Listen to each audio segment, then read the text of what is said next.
মহান বিজয় দিবস উপলক্ষে প্রচণ্ড ঠান্ডা উপেক্ষা করে তাইফে আয়োজন করা হয় প্রীতি ফুটবল ম্যাচ। মক্কা বনাম তাইফের মধ্যকার খেলাটি অনুষ্ঠিত হয় একটি ফুটবল গ্রাউন্ডে। সৌদি আরব প্রতিনিধি এআর নোমান জানান, ম্যাচ পরিচালনা করেন শফিক ও রাজীব।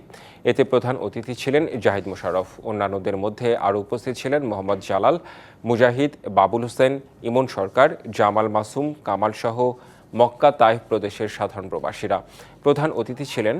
সারাদিনের কর্মব্যস্ততা শেষ করে এই ধরনের আয়োজন প্রশংসনীয়। দেশটির প্রতিটি শহরে এ ধরনের ফুটবল ম্যাচের আয়োজন করার আহ্বান জানান তিনি। এতে বাংলাদেশিদের মধ্যে অপরাধমূলক প্রবণতা কমে আসবে বলেও মনে করেন।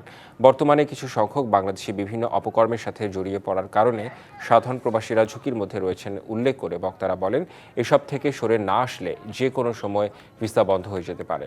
সৌদি আরবের কর্মদক্ষতা ও ব্যবসায়িক দিক থেকে বাংলাদেশিরা অনেক এগিয়ে যাচ্ছে। এটি ধরে রাখতে হলে প্রবাসীদের বেশি করে খেলাধুলা সহ সামাজিক সাংস্কৃতিক চর্চা করার উপরও জোর দেওয়া হয়। প্রীতি ম্যাচে তাইফ ৩-২ গোলে মক্কাকে হারিয়ে ট্রফি জিতে নেয়। মহান বিজয় দিবসের উপলক্ষে মক্কা একাদশ এবং তাইফ একাদশ আমাদের 4 ডিগ্রি সেলসিয়াসের মধ্যে এই প্রীতি ম্যাচ অনুষ্ঠিত। আজকের আয়োজনটা খুবই আনন্দিত উপভোগ করতেছি। স্বাধীনতা সার্বভৌমত্বের স্বার্থে আমরা সবসময় সব জায়গাতে ঐক্যবদ্ধ আছি, দেশে কিংবা বিদেশে। প্রীতি ম্যাচের আয়োজন করা হয়েছে, আনন্দের সাথে উপভোগ করছি। তাইবে তাপমাত্রা 4 ডিগ্রি সেলসিয়াস, তার মধ্যে আমরা আনন্দ উপভোগ করতেছি। ভাবছি যে আমাদের মক্কা বাংলাদেশে আছি, সকল শহীদদের প্রতি শ্রদ্ধা স্মরণ করছি। প্রচণ্ড শীতের মধ্যে আমরা প্রবাসীরা একত্রিত হয়ে দেশকে ভালোবেসে আজকে ফুটবল ম্যাচের আয়োজন করা হয়েছে। তাইফ অনেক ঠান্ডাতে ইনশাল্লাহ আমরা ফুটবল খেলার আয়োজন করছি এই প্রবাসের মাটিতে।